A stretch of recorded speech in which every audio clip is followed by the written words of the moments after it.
ఓం నమో భగవతే శ్రీ రమణాయ. చాలా సంతోషం నాయన. కర్పూరానికి అగ్ని తగిలితేనే అది దహించుకుపోతుంది. అగ్గిపుల్లకి రాపిడి తగిలితేనే అది మండుతుంది. కానీ ఈ మనస్సు ఉన్నదే, అది జ్ఞానాగ్నిని తనతో పాటే తెచ్చుకున్నది. అగ్ని లేకుండా మనస్సు క్షణకాలము మనలేదు. అంటే ఆత్మ వేరు, మనస్సు వేరు అలా ఉండదు. స్వరూప జ్ఞానము కలిగిన ఆత్మస్థితి మనస్సుగా, వ్యక్తిగా, జగత్తుగా, సృష్టిగా, విశ్వంగా కనపడుతుంది. ఏ విధంగా అయితే కర్పూరం వెలిగించినా వెలిగించకపోయినా, అగ్నిలో పడినా పడకపోయినా, ఈ కర్పూరం ఉన్నదే దానంతటా అది హరించుకుపోయే లక్షణం దానికి ఉన్నది. అంటే వాయువు తగిలితే చాలు అది కరిగిపోతుంది. ఏ విధంగా అయితే కర్పూరం వెలిగిస్తే మిగలదు, ఇక్కడ కూడా మనస్సు ఆత్మ అనేటటువంటి అగ్నిలో అది దహించినప్పుడు అది మిగలదు అని చెప్పటం. అంత మాత్రం చేత ఆత్మ వేరు, మనస్సు వేరు ఆ విధంగా ఉండదు. అగ్ని కర్పూరము విడిగా మనం చూచినట్లు అహం స్ఫురణ, అహం దేహం ఉండదు. అహం స్ఫురణతోనే అహం దేహం అనేది ఉన్నట్లుగా కనపడుతుంది. ఏ విధంగా అయితే బంగారు ఆభరణం, బంగారము లేక ఆభరణము లేదు, ఆభరణము లేకపోయినా బంగారానికి వచ్చే నష్టమేమీ ఉండదు. అదే విధంగా అదే రకంగా ఉన్నది ఏకైక సద్వస్తువు.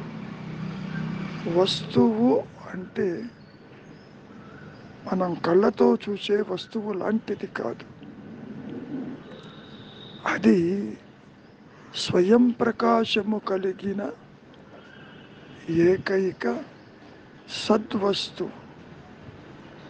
స్వయం ప్రకాశం అంటే ఏమిటి? అది వెలుగుతూ ఉంటుందా?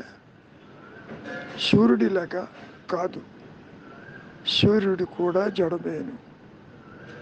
ఆ వెలుగుని తెలుసుకోవటానికి జ్ఞానం కావాలి. సూర్యుడు ఎన్నడైనా తాను ఉన్నట్లు చెప్పటం జరిగిందా? లేదు కదా. నీవు గుర్తిస్తున్నావు సూర్యుడున్నాడని. గుర్తించే నేను ఎవరనుకుంటున్నావు? అది జ్ఞానమే కదా. జ్ఞానానికి రెండు వైపులా పదును ఉంటుంది. ఏ విధంగా అయితే అగ్నికి ప్రకాశించే గుణము, దగ్ధము చేసే గుణం ఉన్నదో, ఆత్మజ్ఞానానికి అన్యత్వము లేకుండా ఏకత్వంగా తనకు తానుగా ప్రకాశించే గుణము, దాన్నే మనం స్వయం ప్రకాశ లక్షణం ఉంటుంది. అయితే దీన్ని ఆధారంగా అభాసకాంతిలో మాయ ఒకటి ప్రకాశిస్తున్నట్లుగా ఉంటుంది. గతంలో కూడా మనం చెప్పుకున్నాం. ఒక పోస్ట్ గోస్ట్లా కనపడుతుంది, ఒక ముత్యపు చిప్ప వెండిలా కనపడుతుంది, తాడు పావులా కనపడుతుంది. అంటే ఇక్కడ మరి రెండు లక్షణాలు ఉన్నట్టే కదా. మాయ లేనిది ఉన్నట్లు కనపడుతుంది, అదే సమయంలో ఉన్నది లేనట్లుగా గోచరమవుతుంది. ఆ మాయలో ఉన్నటువంటి పరిమితమైన జీవుడికి. ఇక్కడ ఏమంటున్నారు? మనస్సు ఆత్మలో కొంచెము కూడా మిగల్చకుండా పోతుంది అని. ఇప్పుడు కూడా పోవటానికి అది ఉంటేగా, లేనిది పోవటం ఏమిటి? చెప్పుకునేటప్పుడు అది ఒకటి ఉన్నదని, ప్రకాశంలో అది పోతుందని మనం చెప్పుకోవటమే తప్ప, ఇది కూడా ఒక భ్రాంతే కదా. సర్పరచ్చు భయభ్రాంతిలో ఇది తాడు అని తెలిసాక పాము, లేని పాము తాడులో కలిసిందంటే ఎంత విపరీతంగా ఉంటుందో, ఇక్కడ కూడా మనస్సు ఆత్మలో కలిసిందన్నా అలాగే ఉంటుంది. చాలాసార్లు మహర్షులు వారు చెప్పడం జరిగింది. విచారిస్తే అసలు మనస్సే లేదు. ఆది నుంచి ఈ అహంకారము, ఈ వ్యక్తిత్వము, ఈ పరిమితత్వము, ఈ దేహాత్మబుద్ధి, ఈ జనన మరణాలలో దేహాలను మార్చుకుంటూ కుట్టుమిట్టాడుతున్న ఆ జీవ భావన లేదు అని.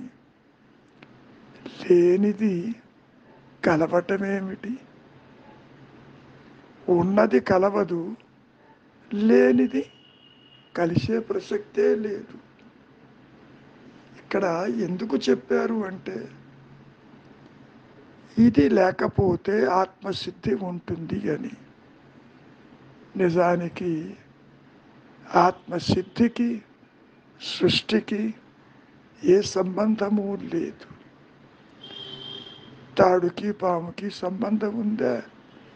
పాము లేకపోతే తాడు ప్రకాశిస్తుంది అనుకోవటం ఎంత అవివేకమో. ఇక్కడ కూడా మనస్సు లేకపోతే ఆత్మే ఉంటుందని అనుకోవటం కూడా అటువంటిది. రెండు నేనులు లేవని మనం ఎన్నోసార్లు చెప్పుకున్నాం. దేహాత్మ బుద్ధి కలిగిన నేను ఆత్మ నేనును గుర్తించటం జరగదు. జీవుడు ఒక ఊహా వస్తువు, ఇమాజినరీ ఫ్యాంటమ్, అది ఒక పిశాచం అంటూ మహర్షులు వారు చాలాసార్లు చెప్పటం జరిగింది. కనుక మనస్సు మిగలదు అనే పదం ద్వైతంలో చెప్పుకునే మాటే తప్ప, ఆత్మస్థితిలో, తురీయంలో, స్వరూప జ్ఞానములో జీవుడెక్కడ, జగత్తెక్కడ, జనన మరణాలెక్కడ, వాటి ప్రస్తాపనే రానప్పుడు అది ఆత్మలో మరిగిపోయిందని చెప్పటం ఒక రకంగా విచిత్రము అనిపిస్తుంది. ఇదిగో సర్పరచ్చు భయభ్రాంతిలో పాము ఏమైంది, తాడు అని తెలిసాకంటే తాడులో కలిసిపోయిందంటామా? ఆ మాట కూడా మహర్షి అన్నారు. అంటే మనస్సు మిగలకుండా ఆత్మలో కలిసింది. పోనీ ఆత్మ నుంచి ఏమైనా జీవుడు, జగత్తు, ఈశ్వర భావనలు బయటికి వస్తే వాటిలో కలవచ్చు అనుకోవచ్చు. ఇదంతా బోధించటానికి అనుకూలమని చెప్పిన మాటే తప్ప నిజానికి రెండు నేనులు కానీ కలవటం కానీ విడిపోవటం కానీ పుట్టటం కానీ జరగదు. ఉన్నది ఏకైక సత్యము, తనకు తానుగా తనలోనే ఉన్నది. అది ఇందాక చెప్పినట్లు ముక్కలై జీవుడు, జగత్తు, ఈశ్వరుడు కాలేదు. కానీ మనం ఈ మాటలన్నీ మాయలోనే చెప్పుకుంటున్నాము. నీవే అది అని, ఇది కాదని. ఎంత చెప్పినా వ్యక్తిత్వంతో ఆత్మని గుర్తించటం కుదరదు. జ్ఞానాగ్ని దగ్ధ కర్మాణి అని మనం చెప్పుకున్న ఆత్మ ఎన్నడూ కూడా ఇదిగో ఈ కర్మలను తీసిపారేసి నేను ఈ జగత్తుని, ఈ సృష్టిని నష్టపరిచాను జీవాత్మ భావనతో సహా అని అది చెప్పుకోదు. ఇవన్నీ మనం మాయలో చెప్పుకునే కొన్ని మాయ మాటలే తప్ప మరొకటి కాదు. ఎందుకు కర్పూరం సంగతి తీసుకొచ్చారు అంటే జ్ఞానముతో, అగ్నితో అది ఏ విధంగా అయితే మిగలకుండా పోతుందో ఒక్క విచారం అనే జ్ఞానంతో, వైరాగ్యం అనే జ్ఞానంతో ఈ పరిమితమైన జీవభావన, వ్యక్తి భావన అది అంతరించిపోతుంది. దాని ఎదుట నిలవదు. అంటే ఇది ఒక రకంగా అజ్ఞానమైతే, చీకటైతే స్వరూప జ్ఞానంతో గోలపెట్టే అజ్ఞానం అదృశ్యమవుతుంది కదా. సూర్యకాంతిలో చీకటి మిగులుతుందా? చీకటి ఏమైంది అన్నప్పుడు సూర్యుడిలో కలిసిందంటామా? లేదు కదా. మీరే అంటారు అసలు చీకటే లేదు, పావే లేదు, అజ్ఞానమే లేదు. అదే విషయం చెప్పారు రమణ మహర్షులు వారు కూడా. ఉన్నదే జ్ఞానము. అసలు సృష్టికి కానీ అజ్ఞానానికి కానీ ఎట్టి అవకాశము లేదు. ఇది ఇలా కనపడుతుంది. నామరూపాత్మకములని సత్యము మీద ఆపాదించగా ఏర్పడిందే ఈ ద్వైతము, ఈ మాయ, ఈ జనన మరణాలు, ఈ బంధ మోక్షాలు, వివిధ రకాలైనటువంటి భావనలకి అవకాశం వచ్చిందని చెప్పటం జరిగింది. కనుక విచారించండి. నేనుగా ఆల్రెడీ ఉన్నది. ఇందాక చెప్పినట్లు జీవుడు బికమింగ్ ఆత్మ కాదు, లేదా ఆత్మ ముక్కలై జీవుడు, జగత్తు, ఈశ్వరుడు భావనలు సృష్టి రావటం కాదు. ఇది ఒక కళ లాంటిది, ఇది ఒక స్వప్నము లాంటిది. కలగనేవాడు ఎంత సత్యమో కలలోని విషయాలు కూడా అంతే సత్యము. మీరే అంటారు కదా, జాగ్రత్తావస్థకి వచ్చి కళ అసత్యమని. కళ అసత్యమని తేలికగా చెప్పావు, మరి కలగనేవాడి సంగతి ఏమిటి? అదే అంటారు మహర్షులు వారు, చెట్లు నరకటం అసత్యమైతే గొడ్డలి సత్యం ఎట్లా అవుతుంది? కళ అసత్యమైతే కలకనే అహంకారము సత్యం ఎట్లా అవుతుంది? కాబట్టి ఇవన్నీ కూడా అసత్యపు ధోరణులు, అవాస్తవములు, ఉనికి లేనివి, స్వయం ప్రకాశము లేనిది. ఇది ఎంత అసత్యమైన, ఎంత మాయ అయినా ఆత్మని విడిచిలేదు సుమా. అదిగో ఆ ఆభరణం బంగారాన్ని విడిచిలేదుగా, అలా కనపడుతుంది. అంతవరకు మంచిది. విచారించండి, వైరాగ్యము కలిగి ఉండండి. నీతో కలిపి నీవు చూస్తున్నదంతా పరోక్ష జ్ఞానమంతా ఆభాస కాంతిలో చూస్తున్నటువంటి ఈ సృష్టి యావత్తు అసత్యమని గుర్తించి ఊరక ఉండుటే శ్రేయస్కరం, మంచిది. భవనమే నీ సహజత్వం. కనపడుతుందా? గురుగారు వినపడుతోంది గురుగారు. వినపడుతుంది. కనపడుతుందంటే మాయ ఆవరించినట్టు.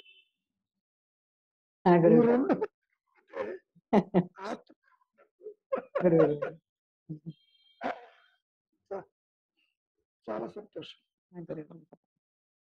కానీ మెల్లగా మొదలుపెట్టు. కర్పూరం వెలిగిన తర్వాత మిగులేమి ఉండదు కదా. అట్లే మనసు ఏ కొంచెము మిగల్చక ఆత్మలో మరిగిపోతే అది ఆత్మసిద్ధి. నిజానికి కర్పూరం అంటే నీకు కనపడుతుంది. గురుగారు వెలిగించినా వెలిగించకపోయినా అది కారిపోతుంది, వాయువు కారిపోతుంది, హరించుకుపోతుందంట. గురుగారు కర్పూరానికి హరించుకుపోయే లక్షణం ఉంది, కానీ ఈ మనస్సుకి హరించుకుపోయే లక్షణం లేదు. ఎందుకని? దాని పుట్టుక, దాని మరణం దాని చేతుల్లో లేదు.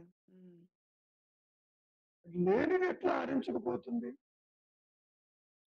చెప్పుకోవటానికి కర్పూరం వెలిగించాక ఏది మిగలదు అర్థమవుతుంది. మరి ఈ అహంకారాన్ని వెలిగించేది ఎవరు? నష్టపరిచేది ఎట్లాగూ? లేనిది నష్టపరిచినా మరి ఎలా పోతుంది? లేనిది ఎలా పోతుంది? కాబట్టి ఇక్కడ ఎగ్జాంపుల్స్ బాగా అర్థం అవ్వటానికి చెప్పిన మాటలు. వాస్తవానికి కర్పూరానికి అహంకారానికి సంబంధం లేదు. కర్పూరం దానంతరది తగలేసినా తాకినా తాగకపోయినా హరించుకుపోతుంది. అవును గురుగారు, అవును. అంతవరకు బాగా ఉంది. ఇక్కడ వచ్చేసరికి మనస్సు దానంతటా అది నష్టమయ్యే స్థితి ఉండదు. ఎందుకని? దీని పుట్టుక, దీని మరణము దీని చేతుల్లో లేదప్ప. దాని మీద ఆధారపడి ప్రకాశిస్తా ఉంది. ఇప్పుడు సర్పరజ్జు భయ భ్రాంతిలో కూడా పాము పుట్టుక తాడు మీద ఆధారపడి ప్రకాశిస్తుంది. నీవు తాడు అని గుర్తించినప్పుడు ఆటోమేటిక్ గా పాము అదృశ్యం అయిపోయింది. ఇక్కడ కూడా స్వరూప జ్ఞాన ప్రకాశముతోనే ఈ అహంకారము అంతరిస్తుంది తప్ప ఏ ప్రయత్నము చేసినా ఇది అంతరించదు. ప్రయత్నం చేస్తున్న కొద్దీ అహంకారము వేళ్ళు ఇంకా లోపలిపోతాయి. ఈ మాయానేమి యొక్క రూట్స్, వాసనలు, కోరికలు, బంధాలు ఒకటి కాదు. ఇది నష్టం అవ్వటము అంటే దాని చేతుల్లో లేదు. హ్మ్. ఎంత చెప్పినా అది ఉందేమో చూడు, హ్మ్. లోపలికి వెళ్ళు, ఇది తెల్లకిందుగా పడిపోతుంది, అనుకరణతో ఆత్మ ప్రకాశిస్తుందనేది వినటానికి కాస్త ఎంకరేజింగ్ గా ఉంటుంది. హ్మ్.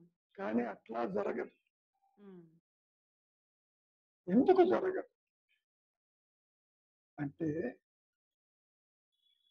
అహంకారపు ఛాయలు, వ్యక్తిత్వ ఛాయలు బ్యాక్డ్ బై వాసనలు, హ్మ్. కర్తృత్వము, హ్మ్. కోరికలు, హ్మ్. బంధాలు హ్మ్. చాలా బలీయంగా ఉంటాయి దీనికి. ఆ! గురువుగారు. హ్మ్. ఈ మాయానేమికి చాలా బలీయంగా ఉంటాయి. హ్మ్. అందుకని దానంతట అది హరించుకుపోవటం కానీ, విచారిస్తే నష్టం అవటం కానీ జరగదు. హ్మ్. ఇందాక కర్పూరంలో కూడా ఏమని చెప్పారు? అగ్ని తగిలితే అది నష్టం అవుతుంది. ఓకే. నష్టమవుతుంది. ఆ! పోనీ గాలి తగిలితే నష్టం అవుతుంది. హ్మ్. గాలి, అగ్ని తగలకుండా డబ్బాలో పెట్టామనుకో అదే అవును. నష్టం కాదు. నష్టం కాదు. అవును గురువుగారు. హ్మ్. అది అలాగే ఉంటుంది. అలాగే ఉంటుంది. అవును గురువుగారు. ఇక్కడ కూడా హ్మ్. అహంకారము కూడా దేహాత్మవృత్తి జనించినప్పుడు హ్మ్. వాసనాపూరితమైనటువంటి జీవితాన్ని గడపడానికి వచ్చినప్పుడు హ్మ్. వాసనలు లేకపోతే నష్టమవుతుంది. కరెక్ట్ గురువుగారు. హ్మ్. వాసన రాహిత్యమే హ్మ్. ముక్త స్థితి. ముక్తేశ్వరి. ఓకే. హ్మ్. ముక్త స్థితి కాసేపు పక్కకి వెళదాం. హ్మ్. How to make the mind dead, హ్మ్. మృత మనస్సుని హ్మ్. ఏ విధంగా తయారు చేసుకోవాలి? హ్మ్. ఒకసారి మీకు చెప్పే ఉంటానేమో. ఇదే విషయాన్ని ఒకసారి మా బ్రదర్ అడిగాడు హ్మ్. నేటివ్ ప్లేస్ కి వెళ్ళినప్పుడు. ఆ! గురువుగారు. నాయన మృత మనస్సు అంటే ఏమిటి అని. ఆ! ఇక్కడ పంచేంద్రియాలు ఉన్నాయి. ఆ! ఒక్క ఇంద్రియం యొక్క అనుభవం ఆ! ఈ వెనకాల రికార్డ్ అవుతుంది. ఆ! గురువుగారు. హ్మ్. రికార్డ్ కాకపోతే అది మృత మనస్సు. హ్మ్. రికార్డ్ అయితే యాక్టివ్ మైండ్. Very simple. హ్మ్. ఇంద్రియ వ్యాపారాలు సాగిపోతూనే ఉంటాయి. హ్మ్. ఇంద్రియ అనుభవాన్ని రికార్డ్ చేసుకుంటుంది హ్మ్. ఒక అహంకారం మైండ్. హ్మ్. అవసరాన్ని బట్టి దాన్ని రిట్రైవ్ చేస్తుంది. హ్మ్. అసలు రికార్డే కాలేదనుకుందాం. హ్మ్. It can't retrieve anything. అది రికార్డ్ అవ్వాలా? అవ్వనిది మన చేతిలో లేదు కదా గురువుగారు అది. లేదు. ఎందుకు లేదు? ఎందుకు లేదు? నువ్వు దారిన పోతున్నావు. హ్మ్. ఎంతో ట్రాఫిక్ పోతుంది. అంతా రికార్డ్ చేస్తావా నువ్వు? హుహు. చూస్తావు, రికార్డ్ చేయవు. చూస్తాను. హ్మ్. రికార్డ్ చేయండి. హ్మ్.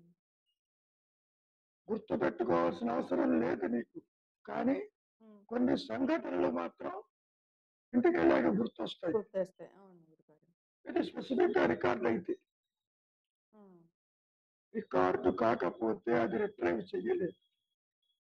హ్మ్. ఏమో. ఆ! గురువుగారు. హ్మ్. ముఖ్యంగా ఇంద్రియ వ్యాపారాలు అణికట్టుకుని నీవు నీ దృష్టి దాని మీదకి పోనిచ్చినప్పుడు హ్మ్. అవి రికార్డు అవుతాయి. హ్మ్. లేకపోతే రికార్డు కాదు. హ్మ్. దృష్టి అంటే జ్ఞాన దృష్టి. జ్ఞాన దృష్టి. హ్మ్. అంటే జ్ఞానంతోనే నువ్వు రికార్డ్ చేస్తావు. అవును గురుగారు. అవును. హ్మ్. రికార్డ్ చేయలేదనుకో, హ్మ్. You cannot retrieve anything. హ్మ్. గుర్తులేదంటావు, తెలియదంటావు. అవును. కొన్ని సందర్భాలలో గుర్తులేదంటాను, తెలీదంటాను. హ్మ్. ఎందుకని రికార్డు కాలేదు. రికార్డ్ కాలేదు కాబట్టి. హ్మ్. కాబట్టి మనస్సు అనేది విడిగాను హ్మ్. విడిగాను ఉండదమ్మా. ఉమ్, 2 నేను లేవక్కడ. ఉమ్, ఏ జ్ఞానమైతే, ఏ అహం స్ఫురణ అయితే కర్తృభావము కలిగినట్టుగా ఉన్నప్పుడు అహంకారంగా అవుతుంది. ఉమ్, ఏ తాడైతే పూర్వశృతి వల్ల పాముగా కనపడినట్టు ఉమ్, ఇక్కడ కూడా ఉమ్, నేను నేనుగా ఉండక వాసన వల్ల, కోరిక వల్ల అది దేహాలని ఆశ్రయించి దేహాత్మ బుద్ధి కలుగుతుంది. ఉమ్. కాకపోతే కలగదు. కదా? ఆ గురువు గారు. ఉమ్, ఈ మనస్సు అనేది ఆత్మే. ఉమ్, ఆత్మ అంటే మనస్సు. ఉమ్, సంస్కృతంలో కూడా ఉమ్, అహం ఉమ్, ఉమ్, అంటే మనస్సే అది. ఉమ్, ఈ మనస్సుకి 2 ప్రత్యేకమైన లక్షణాలు ఉంటాయి. ఉమ్, ఒకటి ఇంద్రియాల ద్వారా గుర్తిస్తున్నది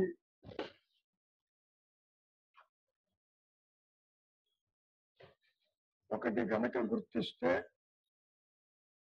రెండో దాన్ని గుర్తించలేదు. ఉమ్. ఏమ్మా? ఆ గురువు గారు. ఉమ్, ఏకకాలంలో ఒకే విషయాన్ని అది గుర్తిస్తుంది.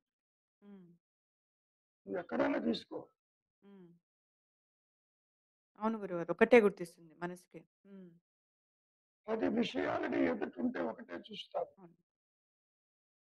నువ్వు 70 సినిమా చూస్తున్నావు అనుకో, ఉమ్, స్క్రీన్ మొత్తం చూడలేవు. అవును గురువు గారు. ఉమ్, నీ దృష్టి ఎక్కడ పడితే అది ఆ అక్కడే. స్పాట్ చూస్తావు. అవును. అవును గురువు గారు.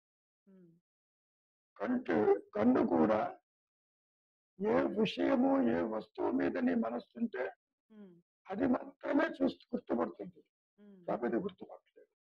అవును గురువు గారు. ఉమ్, రోడ్డు మీద పోతున్నప్పుడు కూడా దృశ్యం కనపడుతుంది. ఉమ్, అంతా రికార్డు చేయలేదు. ఉమ్. Road record. అవును గురువు గారు. అవును. ఇంకో విశేషం ఏంటంటే ఇదే మనస్సు, ఉమ్, ఇదే వ్యక్తిత్వము దేనిని గుర్తించకపోతే ఉమ్, తను తాను గుర్తిస్తుంది. Very simple.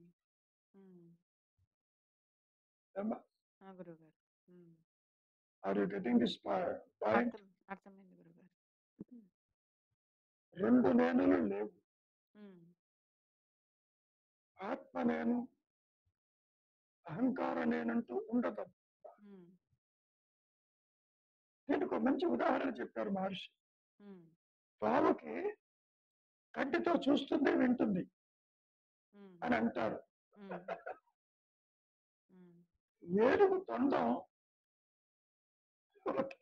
ఆ గురువు గారు. గాలి పీలుస్తుంది, నీళ్లు తాగుతుంది చేయలేక. ఆ, ఆ, ఏం ఆ. చెప్తున్నారు? అవును గురువు గారు. యాక్చువల్‌గా పాముకి కళ్ళు లేవంటారు కదా గురువుగారు. అది ఏదో కుసుము దానితో స్పర్శ చేస్తుందని చెప్పేసి. అంటే దానికి కవర్ అయినప్పుడు చూడలేదు, ఆ! గురువుగారు. హ్మ్. కుబసం ఉన్నప్పుడు చూడలేదు, అవును. అది వదిలిపెడుతుంది. అది హ్మ్. వేరే సంగతి. హ్మ్. శబ్దం వింటానికి కన్ను వాడుతుందని చెప్పుకుంటారు. హ్మ్. అది ఎందుకు చెబుతున్నారు మహర్షి ఆ విషయం అంటే, హ్మ్. ఒకటే నేను హ్మ్.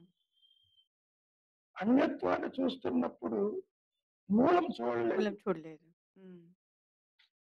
హ్మ్. మూలంగా ఉన్నప్పుడు అన్యత్వం చూడలేదు. అన్నట్టు చూడట్లేదు. హ్మ్. చూసే నేను ఒకటేను. ఇది ఒకటేను. గుర్తుపెట్టుకోండి. ఆ! గురువుగారు. హ్మ్. అహంకారపు నేను, హ్మ్. ఆత్మ నేనంటూ 2 నేనులు ఉండవు. ఉండవు. హ్మ్. ఇప్పుడు చదువమ్మా ఏమంటున్నారు ఇంకా?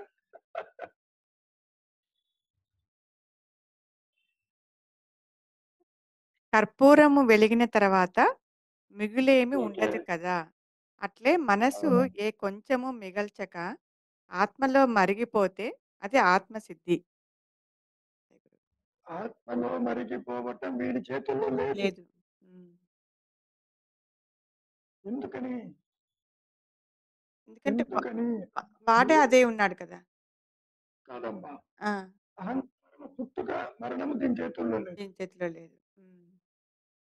ఒక దాని మీద ఆధారపడి హ్మ్. ప్రకాశిస్తుంది. హ్మ్. అవును ఇక్కడ గురుగారు. హ్మ్. అనుగ్రహము చేత ఆత్మ ప్రకాశిస్తేనే తప్ప వేరు మార్గం లేదు. అంతే గురుగారు. నువ్వు సాధించేది కాదు, హ్మ్. సాధన లేదు, కొత్తగా ఏది రాదమ్మా. అంటే ఇవన్నీ కాదు గురుగారు. ఇంతవరకు అంటే ఈ పుస్తకాలు లేకపోతే ఈ ప్రవచనాలు అదేదో అన్యంగా ఉన్నట్టు దాన్ని ఈ సాధనలు చేయాలి, ఇవి చేయాలి అదేదో వక్రదారి ఇవన్నీ పట్టించడానికి ఆహ్, ఇవన్నీ ఇవన్నీ మభ్య పెట్టడం. ఆ! గురువుగారు. హ్మ్. వాడు స్కూల్‌కి పోకపోతే నీకు చాక్లెట్ ఇస్తాను, హ్మ్. అది కొని పెడతాను, ఇది కొని పెడతాను అంటల్లా. ఆ! గురువుగారు. అదే. అదే. ముందుగా అనుకుంటాడు. స్కూల్‌కి వెళ్తాడు, మర్చిపోతాడు తర్వాత. మర్చిపోతాను. అదే. అదే. హ్మ్. అదే. స్కూల్‌కి వెళ్ళటానికి మారం చేస్తారు పిల్లలు. అవును. అవును. పోనంటారు. అవును. ఎందుకు సాయంత్రం అక్కడికి తీసుకెళ్తాను, ఇక్కడికి తీసుకెళ్తారు. తీసుకెళ్తాను కరెక్ట్. హ్మ్. అంటే నిజమనుకుంటారు. ఇక్కడ కూడా హ్మ్. మభ్యపెడుతుంది. హ్మ్. ఆకర్షణకు లోనవుతుంది. హ్మ్. నిజమనుకుంటుంది. కరెక్ట్ గురుగారు. ఆ స్వరూప జ్ఞానము ప్రకాశించినప్పుడు హ్మ్. ఇది అదృశ్యమైపోతుంది. ఉండదు. హ్మ్. ఎందుకుండదు? అది ఉంది అదృశ్యమైందా? అసలు లేదా? హ్మ్. అసలు లేదనేది సత్యం. ఇప్పుడు కలగంటున్నావు. హ్మ్. కళ్ళు ఎన్నో చూస్తావు. అవును గురుగారు. సత్యంగా భావిస్తావు. మరి బయటకొచ్చి అసత్యం అంటున్నావుగా నీవే. అవును. తేలిగ్గా అది అసత్యం అని చెప్పేస్తున్నాను. హ్మ్. ఈ సృష్టి కూడా లేదు. ఇది కూడా అసత్యమేను. హ్మ్. లేదు, ఉనికి లేదు. హ్మ్. ఓకే. ఆ! గురువు. హ్మ్. చెప్పమ్మా. ఆ! గురువుగారు. ఇంకేమైనా ఉందా? గురువుగారు. చెప్పండి. చెప్పు నాయనా వెంకట్రావు. మరేం లేదు. ఈ కొన్ని విషయాలే రికార్డ్ అవుతాయి. కొన్ని విషయాలు కావు. ఆ విషయాలు రికార్డ్ అయిన విషయాలే మన అప్పుడప్పుడు బాధిస్తూ ఉంటాయి కదా! మరి ఆ రికార్డ్ అయిన విషయాలే బాధిస్తుంటాయి కొన్ని కొన్ని విషయాలు. ఆ ముద్ర పడిపోయి అవే బాధిస్తూ ఉంటాయి. అయితే అది మనకు మనిషి జీవుడికి స్వాతంత్రం లేదు కదా! అవి ఎందుకు రికార్డ్ అయ్యా, రికార్డ్ కాలేదా, రికార్డ్ చేయొచ్చినా ఎందుకు లేదా లేదు? అన్నదానికి కాదు నాన్న, ఎందుకు లేదు? విస్మరించాలా, స్మరించాలా నీ చేతుల్లో ఉంది. ఎప్పుడో జరిగిన విషయాన్ని అది తవ్వి బయట ప్రారంధకరం. అది ప్రారంధకరానుసారం అది రికార్డ్ అవుతుందా లేదా అది నిశ్చయిస్తుంది. నాయన. ఉమ్, ఉమ్. ప్రారంభం అనేది జీవుడికి లేదు, ఆత్మకి లేదు. అది పక్కకి పెడదాం. రికార్డింగ్ తీసుకుంటే ఇది రికార్డు చెయ్యాలా వద్దా నీ చేతుల్లో ఉంది. ఒక ఉందంటారా వస్తువు అది? ఒక వస్తువు తెచ్చుకుంటావు, అట్టి ఉమ్. పెట్టాలా పారేయాలా నీ చేతుల్లో ఉంది. నీకు పనికొస్తుంది అనుకున్నప్పుడు దాన్ని ప్రిజర్వ్ చేస్తావు. పనికి రాదనుకున్నప్పుడు అవతల పారేస్తావు. కొన్ని మెమరీస్ ఉంటాయి. ఆ మెమరీస్ కొన్ని జీవితాంతం మర్చిపోలేని ఉంటాయండి. అవి రికార్డ్ అయిపోయి ఉంటాయి. రికార్డ్ అయిపోయి ఉన్నప్పటికీ బయటికి ఉమ్. తీయాలా వద్దా నీ చేతుల్లో ఉంది. అయ్యా వెంకట్రావు గారు, ఆ, ఆ. ఇప్పుడు అసలు విషయం చెప్పండి. నాకు 40 ఏళ్ల క్రితం జరిగిన విషయాలే జ్ఞాపకం వచ్చినప్పుడల్లా తరచుగా అవి మనస్సు రావు, బాధపడుతూ ఉంటుంది. అవి రావు నాయన, అవి రావు. నువ్వు అవి ఎంత తవ్వితే మానుకుందామన్నా కావు. కాదు కాదు కాదు, నువ్వు తవ్వితే గానీ బయటికి రాదు. ఎందుకని? ఆలోచనలకి స్వయం ప్రతిపత్తి లేదు. కాదు, ఆ సిచ్యువేషన్స్ వచ్చినప్పుడల్లా బాధపడుతూ ఉంటుంది. నిజమే, ఆ సిచ్యుయేషన్ తెచ్చుకుని తవ్వి పట్టుకొస్తావు నీవు. అందుకని బాధకి సంతోషానికి గురి అవుతావు. ఆలోచనలు నిక్షిప్తమై ఉంటాయి, వాటంతట అవి బయటికి రాలేవు. నీవు వాటిని తవ్వి తీస్తేనే తప్ప రావు బయటికి. ఒక్కొక్కప్పుడు ఎంత ప్రయత్నము చేసినా ఆ సిచ్యుయేషన్ రాదు. ఎందుకని? పూర్వస్మృతులు ఎరేజ్ అయిపోతాయి. సపోజ్ చిన్నప్పుడు ఆడుకున్న ప్రదేశాలు గుర్తుకు రావు. ఎప్పుడు అటు పక్కకు వెళ్ళినప్పుడు ఒక్కసారి గుర్తొస్తుంది. ఎందుకని? ఎరేజ్ అయిపోతాయి, ఉండవు. కొన్ని ఈవెంట్స్ గాఢమైన ముద్ర వేసుకొని ఉండిపోయి అది ఆ వెయ్యవు. ముద్ర మనకు తిరగడం లేదు. కాదు కాదు, ఎలా ఉంటుందంటే ముద్ర వేసి స్టోర్లో ఉన్నప్పటికీ నీవు తాళాన్ని తీసి బయటికి వేస్తేనే తప్ప అది తెరుచుకోదు. To open it is in your hand.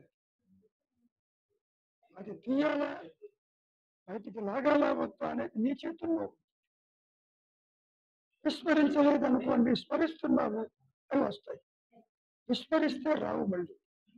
విస్మరించటము అంటే మనస్సులో దాగి ఉన్న సంస్కార వాసన కోరికలని బయటికి రాకుండా నీవు వాటిని భూస్థాపితం చేస్తావు, రావు బయటికి. మరి ఏమవుతుంది? ఎప్పుడైతే నువ్వు స్మరించకుండా విస్మరిస్తావో అదే మనస్సు మూలానికి వెళ్ళిపోతుంది. నా పనేం లేదు కదా అని అప్పుడు ఆత్మగా ఉండిపోతుంది. ఇందాక చెప్పినట్టు పావుకు 2 ఫంక్షన్స్ ఉంటాయి.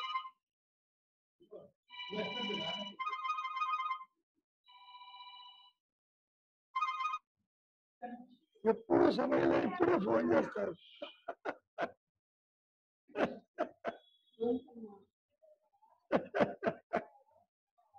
ఇంకో విషయం తెలుసా అమ్మా? 2 నేను లేవన్నాను. నువ్వు స్మరించటము, స్మరిస్తే అహంకారం పెరుగుతుంది, విస్మరిస్తే ఆత్మ ప్రకాశిస్తుంది. Very simple. విస్మరిస్తే ఆత్మ ప్రకాశము, స్మరిస్తే అహంకారం. ఒకటే నేను ఉంటుంది, దానంతటికి రాదు. There is an effort behind that. Effort తోటి మీరు రిట్రైవ్ చేస్తారు. ఆత్మజ్ఞానము ఎఫర్ట్లెస్. ఇప్పుడు అడ్డు తొలగించే ప్రయత్నమే విస్మరించాలి. అడ్డు తీసేశారు, ఆత్మే ఉంటుంది. ఇప్పుడు ఎట్లా ఉంటుందంటే నాయన, పాముని బుట్టలో పెట్టావు, బుట్ట తీసేస్తే పాము బుసగొట్టు.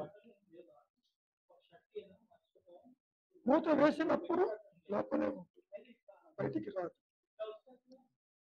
ఇక్కడ కూడా ఎన్ని రికార్డ్ అయినప్పటికీ unless you pick them they don't come. వాటంతటా మనం తెలుసుకున్నాం కదా, తలపులకి ఇండిపెండెన్స్ లేదు. ఆత్మబుద్ధి వస్తేనే తలపులు.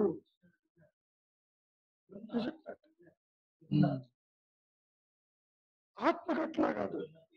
సృష్టి ఉన్నా లేకపోయినా, జీవుడు పుట్టినా పుట్టకపోయినా, అది స్వయం ప్రకాశంతో నేను ఉన్నానన్న జ్ఞానం కలిగి ఉంటుంది. అందుకనే ఇది అత్యంత తేలిక అన్నారు మహర్షి. ఎందుకు తేలిక? ఆల్రెడీ ఉన్నది. మీకు తెలిసినా తెలియకపోయినా నేనంటే ఆత్మ. ఎప్పుడైతే నువ్వు దేహాత్మ బుద్ధితోటి ఒక వ్యక్తిగా, ఒక కర్తగా నువ్వు నిలిచి ఉంటావో అప్పుడు మూలము మరిచినట్లుంటుంది. మీ ధ్యాస ప్రాపంచిక విషయ వాసనలో ఉంటుంది. ధ్యాస అంటే మీ యొక్క దృష్టి. దృష్టి, ఆ దృష్టి కూడా జ్ఞానమే. జ్ఞానము లేనిది ఏ ఒక్క విషయము ప్రకాశించదు నాయన. ఓకే ఏనాయనా? మాటంతా రాదు. వస్తుందని అనుకుంటున్నారు. కాబట్టి నువ్వు చెప్పు నాయనా రవి. అంటే గురువుగారు ఇప్పుడు అదే అంటే ఆ ఉన్నది ఆ సాపేక్ష జ్ఞానమే అదే విస్మరిస్తే అది ఆలోచన విస్మరిస్తే మూలంలోకి వెళ్తుంది, స్మరిస్తే ప్రపంచం కనిపిస్తుంది, బాహ్యంలోకి వెళ్తుంది. Very simple, very simple. ఇది ఒక్కటి గుర్తుపెట్టుకో సార్. నీవు విస్మరించినప్పుడు ఆత్మ ప్రకాశిస్తుంది, స్మరిస్తే ప్రపంచం ప్రకాశిస్తుంది. ఇంకా సింప్లిఫై చేస్తే ఆలోచన వచ్చినప్పుడు అహంకారం, ఆలోచన లేనప్పుడు ఆత్మ ఉంటుంది. సాధనతో పని లేదు. ఏం సాధన చేస్తాం? నీవే అదైతే నిశ్చలత్వం కోసం కాసేపు ప్రాణాయామం చేయి, తాత్కాలిక. అంటే ఇప్పుడు ఆలోచనలు స్మరించడం విస్మరించడం వచ్చి అంటే ఆలోచనలో మూలము అహంకారమే, దాన్ని లోపలికి తీసుకునేదే అహంకారం గారు. అంటే అదే అదే చేస్తుంది. ఇక్కడ ఇట్లా ఉంటుంది నాయన, బేస్లో ఆత్మ ఉంటుంది. దేహాత్మ బుద్ధి ముందు బయటకు వచ్చినప్పుడే మీకు ఆలోచనలు వస్తాయి, లేకపోతే రావు. నువ్వు నిద్రపోతున్నావు, నిద్రలో నీకు ఆలోచనలు ఎందుకు లేవు? లేదు, అహంకారం అక్కడ అణిగి ఉంది కాదు. ఇది పాయింట్. ఆయన నువ్వు ఉన్నావు, ఆత్మగా ఉన్నావు, వృత్తిరాహిత్యమైన మనస్సు అక్కడ. కాబట్టి చిత్తవృత్తి నిరోధస్య యోగ అన్నాడే పతాంజలి. అది అన్ని మార్గాలకి పనికొస్తుంది.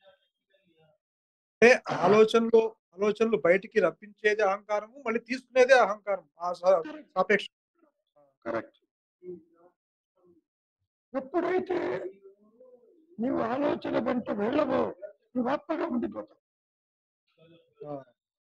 ఇప్పుడు జాగ్రత్త అవస్థలో ప్రపంచాన్ని చూస్తున్నావు ఆలోచనతో. నిద్రావస్థలో ఆలోచన లేదు, ఆత్మే ఉన్నది అక్కడ. నిద్ర ఉన్నది నిన్ను తీసుకురమ్మంటలే, ఇప్పుడు కూడా నువ్వు అదే. జాగ్రత్త సుషుప్తి తీసుకురా అంటున్నారు మహర్షి. అంటే అర్థం ఏంటి? అన్నీ చూస్తూనే గుడ్డివాడి వలె ఉండు, దాన్ని గుర్తించద్దు, వినవద్దు. You only act, don't react.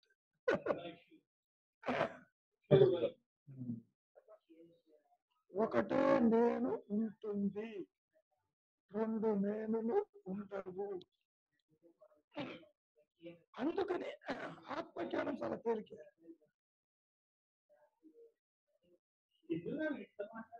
ఏమా అర్థమవుతుందా? చెప్పు మాకు, చెప్పు. గురుగారు, నిన్న మీరు నిద్ర నుంచి బయటకు వచ్చిన తర్వాత అప్పుడు శరీరము దేహాత్మ బుద్ధి వస్తుంది, నేను ఉన్నానని అక్కడ తెలుస్తుంది. ఆ తర్వాత అక్కడ సైలెంట్గా ఉండిన తర్వాత నెక్స్ట్ ఆలోచన, ఇప్పుడు వచ్చే ఆలోచన అంటే అది నేను ఎలా అంటే వచ్చే ఆలోచన ఇప్పుడు పక్కన సర్దుకోవడం, లేకపోతే నేను వేరే ఏదైనా పని చేసుకోవడము, ప్యాకెట్ పాలు తీసుకోవడం, అవి వస్తాయి. అంటే ఇవి దానికి సంబంధించింది కాదు. అంటే అది నెక్స్ట్ ఆలోచన కదా గురుగారు ఇది. ఇప్పుడు నేను నిద్ర నుంచి వచ్చిన తర్వాత వినమ్మా, నిద్ర నుంచి బయటికి రాగానే నీవు ఎప్పుడెప్పుడు ఏ పని చెయ్యాలనేది రికార్డెడ్ వర్షన్ బయటకు వస్తుంది.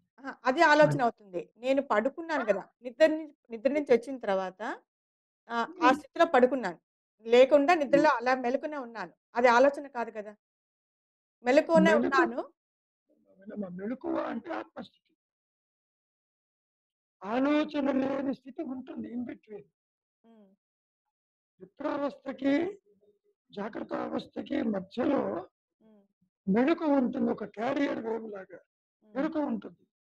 ఆ ఎరుక ఆలోచన కాదు, అది నీ సహజత్వం. అదే గురుగారు నేను అడుగుతున్నాను. ఎందుకంటే మెలకువ వచ్చింది, వచ్చిన వెంటనే నేనేం చేస్తున్నాను, అక్కడ ఉండిపోయినాను. అంటే ఏమి ఆలోచించట్లేదు, అలా ఉండిపోయినాను. ఒక సెకండ్ మళ్ళీ తర్వాత మళ్ళీ వెంటనే ఇది ఇది ఉన్నాను కదా! నాకు మెలకువ వచ్చింది. అది కూడా ఆలోచనే అంటారా గురుగారు అది? మెలకువ అంటే నువ్వు అన్యత్వాన్ని చూస్తే మెలకువ. స్వరూప జ్ఞానము మెలకువ కాదు. ఇది అవేర్‌నెస్ అది. హ్మ్. నేను ఉన్నానన్న అహం స్ఫురణ అది. మరి ఇది అన్యత్ మీరు గమనించమన్నారు కదా! నేను అది చూస్తున్నాను గురుగారు. అది ట్రై చేస్తున్నాను. బట్ అది ఆ! అంటే మెలకువ వస్తుంది. ఆ! అన్యత్వం చూడదు. ఆ! అన్యత అప్పుడు నీ స్థితి ఎలా ఉంటుంది? నిరాకారంగా, నిశ్చలంగా, అనంతంగా ఉంటావు. హ్మ్. ఎక్స్‌పాండెడ్ కాన్షియస్‌నెస్‌గా ఉంటావు. ఎప్పుడైతే నీకు దేహాత్మ బుద్ధి కలిగిందో, అప్పుడు ఆలోచనలు, దేహము, సంసారము, జగత్తు కనపడుతుంది. లేకపోతే కనపడదు. హ్మ్. ఇప్పుడు మహర్షి ఎందుకు హోల్డ్ చేయమంటున్నారు? ఆలోచన లేకుండా నిశ్చలంగా ఉండు. హ్మ్. ఎరుకతో కూడిన ఆలోచన లేని మనస్సే ఆత్మగా హ్మ్. అమ్మా. ఆ! గురువుగారు. హ్మ్. ఇప్పుడు ఉన్నది ఒకటే నేను. ఒకటే నేను. హ్మ్. అది రెండు క్లియర్‌గా నేను. అర్థమవుతాంది గురుగారు. ఉన్నది ఒకటే నేను. హ్మ్. ఆ నేను తనకు తాను ఉంటే రియలైజేషన్. హ్మ్. పుణ్యత్వాన్ని చూస్తే జీవభావన. హ్మ్. అదే గురుగారు. నన్ను అడిగే క్వెషను అక్కడ నిద్ర నుంచి బయటకొచ్చిన తర్వాత, ఆ సెకండ్ తర్వాత నేను చెప్పేది. ఆ సెకండ్ తర్వాత వచ్చే ఏదైనా కూడా ఆలోచన కిందకే గదా! అని అడుగుతున్నాను గురుగారు. ఆలోచన వచ్చినప్పటికీ ఆ! మూలం విడిచి రావు నువ్వు. ఆ! ఆలోచన ఆలోచన ఆ! ఆ! మూలంతోనే ఉంటాయి. హ్మ్. మూలము తెలియకుండా ఉంటావు. ఎందుకని? మూలం తెలియకుండా. ఈ దృష్టి ఇంద్రియాల వెంట ఉంటుంది. అవును ఈ గురుగారు. దృష్టి హ్మ్. Action oriented. హ్మ్. ఏమ్మా? ఆ! గురువుగారు. హ్మ్. ఇప్పుడు కూడా నీవు ఆత్మగా ఉంటూనే మాట్లాడుతున్నావు. హ్మ్. ఆత్మ నీకు తెలియకపోవచ్చు. హ్మ్. కానీ ఆ ఎరుక ఉండబట్టే హ్మ్. నీవు స్టోర్ చేసినవన్నీ గుర్తించగలుగుతావు. హ్మ్. నిజంగా. అవును గురుగారు. హ్మ్. సో చూచే నేను దేనిని చూడకపోతే ఎన్ని వస్తువులు ఎదురుగుండా ఉన్నప్పటికీ ఆ నేను తన్ను తాను చూస్తుందమ్మా. అదే రియలైజేషన్. హ్మ్. అది ఇన్స్టంటేనియస్ గా వస్తేనేమో మహర్షి రియలైజేషన్ అన్నాడు. నీవు అనాత్మని తొలగించి నీవుగా ఉంటే దాన్ని నాన్ సెల్ఫ్ ని దూరం చేయటం అన్నాడు. హ్మ్. ఏమన్నా రవి? గురువు గారు అంటే ఇక్కడ నిద్ర ఆ, నిద్ర నుంచి వచ్చిన మెలకువ మధ్యలో ఉన్న అసలైన మెలకువ అది అది మనం గుర్తించలేం కదా గురువు గారు. అది ఎందుకంటే ఒకసారి ఆలోచన వస్తే మళ్ళీ అహంకారం జనిస్తుంది కదా. అయినా నువ్వు గుర్తించక్కర్లే. ఆ, నువ్వు గుర్తించడం ఉండవు అక్కడ. అది నీవు గుర్తించేది దేహము, సంసారము, కష్టము, సుఖము అవి గుర్తిస్తావు. అవును. బాధ్యతలు, బరువులు ఇవి గుర్తిస్తావు. అంటే నేను అక్కడ ఆలోచన వచ్చిందంటే నేను అహంకారం వస్తుంది. ఇక అహంకారం వస్తే ఇంక అసలు గుర్తించేది అక్కడ ఇంపాసిబుల్. అది దాంతో మనం గుర్తించలేము. సో ఆ నీవు నిద్ర మెలకువ ఉన్న అసలైన మెలకువ అది ఆయన నీవు దాన్ని గుర్తించక్కర్లే. నీవు దేనిని గుర్తించకపోతే ఆత్మే తను తాను గుర్తించుకుంటుంది. పాయింట్ అది. ఆ గ్యాప్ లో తను తాను ఉంటుంది. ఆ, ఆ, అదే ఉంటుంది. ఇప్పుడు కూడా అదే ఉంది.